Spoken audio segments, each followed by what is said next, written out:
Doctor बीना चतुर्वेदी की आवाज़ में उनके कहानी संग्रह दहलीज के सपने से सुनिए कहानी वजूद। इस कहानी की नायिका नंदिनी अपना कर्तव्य समझकर जीवन की एक रास्ता को ढोती चली आ रही थी, मगर अब उसकी समझ में आ गया था वह अपने वजूद को भूल बैठी थी। सुनिए कहानी वजूद। नोएडा की एक बड़ी सोसाइटी में स्थित पार्क में सुबह शाम बड़ी रौनक रहती थी।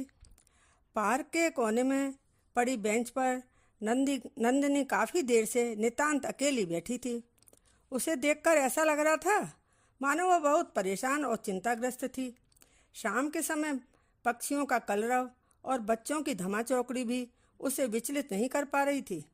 उसके अंतर्मन की हलचल बाहरी शोर से शायद कहीं अधिक थी।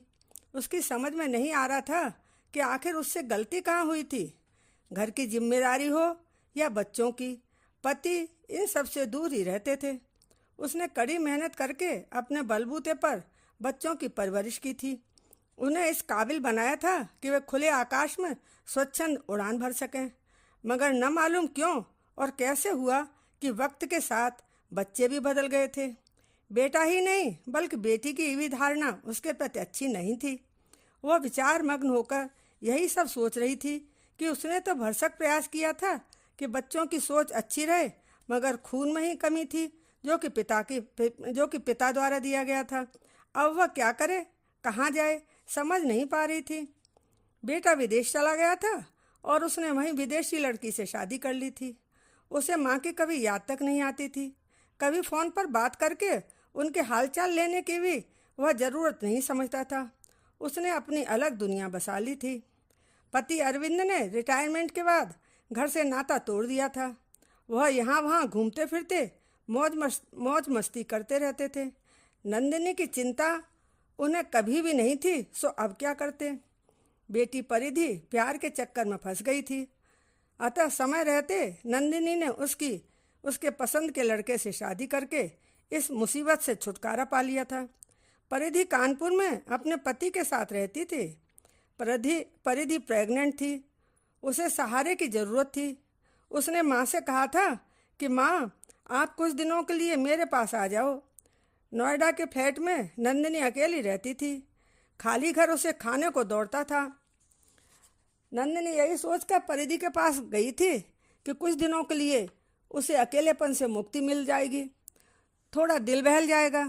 नंदिनी के आ जाने से परिधि को बहुत आराम मिल रहा था। परिधि ने अपने घर के सारे कामों का बोझ नंदिनी के सिर पर डाल दिया था। घर में खाना बनाने वाले कुक को यह कहकर छुट्टी दे दी थी कि उसे अपनी मम्मी के हाथों का बनाया खाना बहुत पसंद है। अब मम्मी मेरे पास है, जब भी कुछ खाने का मन होगा मम्मी मुझे तुरंत बनाकर दे दिया करेंगी। परिधि और उसका पति दोनों ही बहुत चालबाज थे। नंदिनी बेचारी सुबह से लेकर रात तक काम में लगी रहती थी। परिधि को तरह तरह के स्वाद आते और वह माँ को आदेश दे देती थी। बेचारी नंदिनी रसोई में खड़े खड़े काम करते रहने से थक जाती थी। रात तक उसका शरीर थककर चकनाचूर हो जाता था। इतना सब होने के बाद भी वह परिधि से कुछ नहीं कहती थी।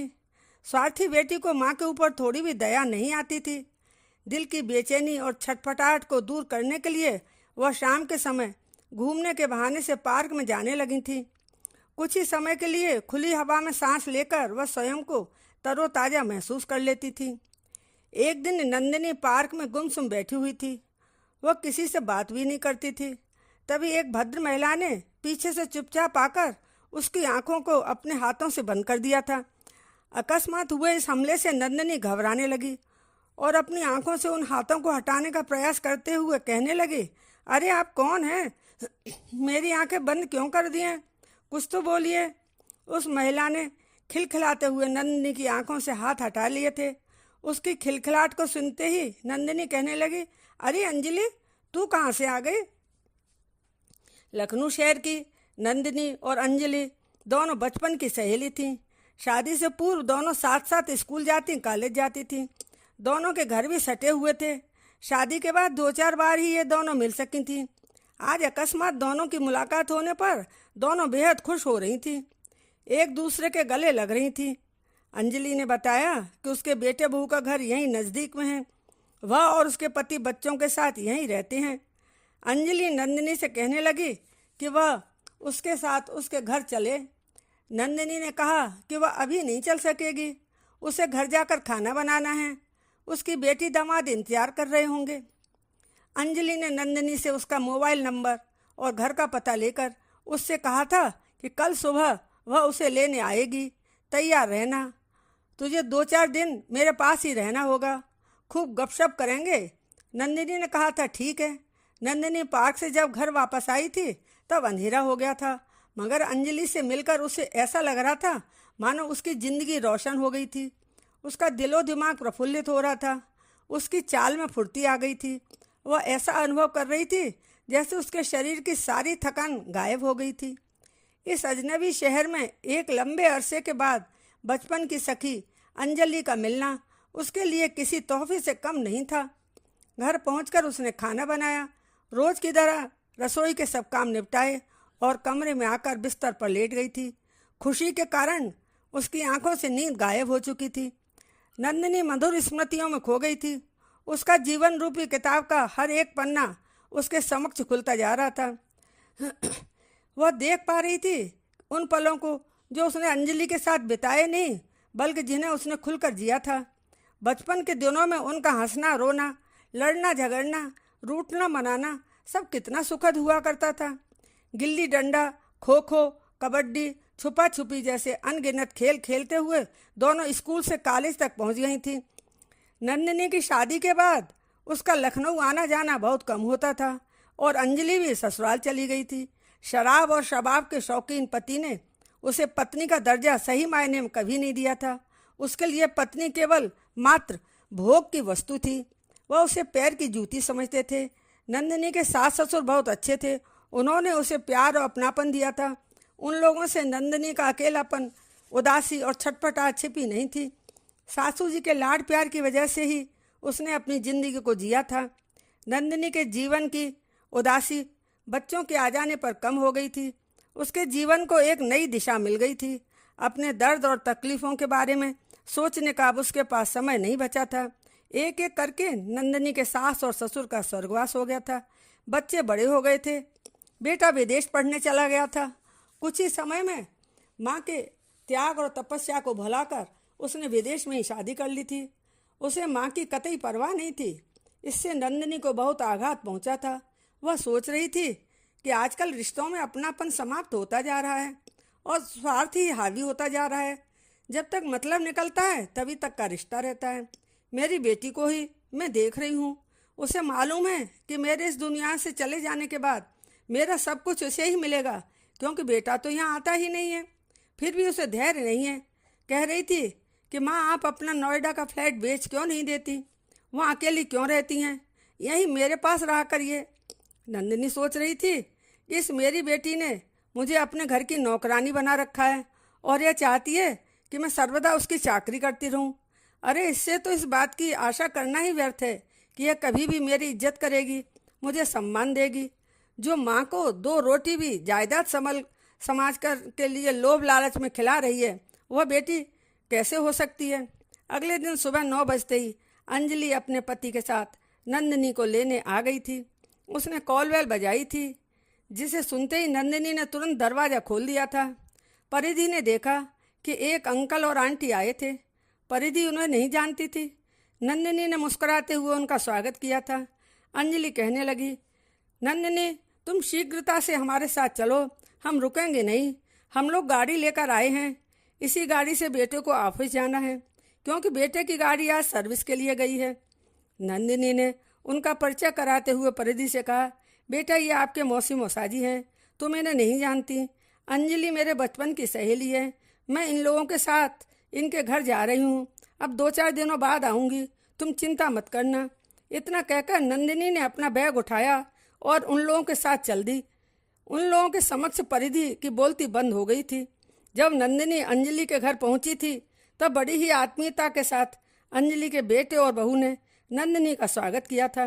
अंजलि के पोते को नंदिनी ने बड़े प्यार के साथ अपनी गोद में ले लिया था।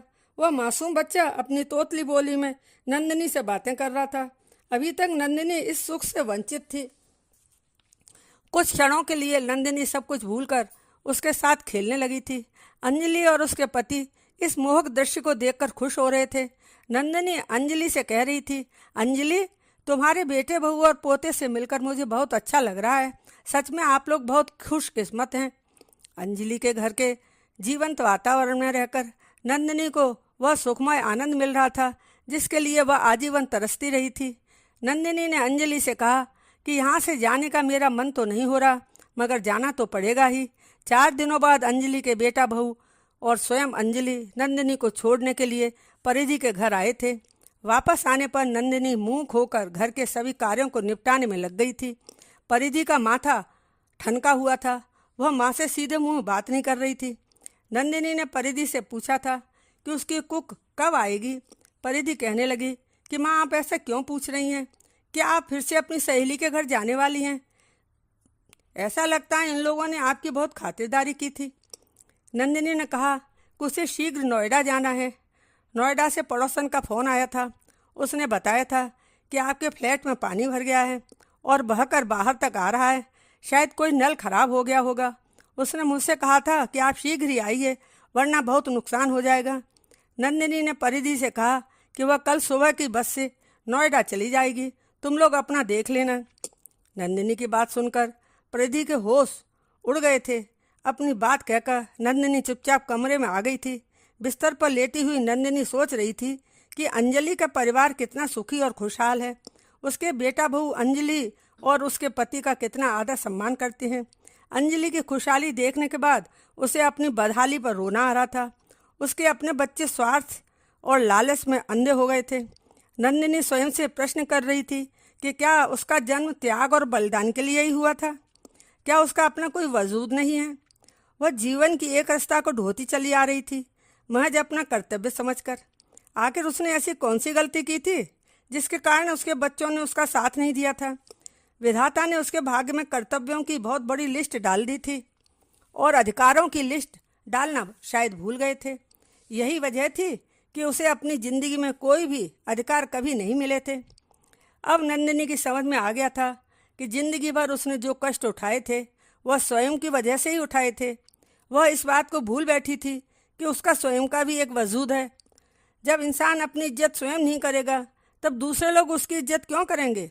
अब वक्त आ गया है स्वयं के वजूद को पहचानने, समझने और अमल में लाने का। अब औरों के लिए नहीं, बल्कि वह स्वयं के लिए जिएगी, क्योंकि उसका स्वयं का भी एक वजूद है।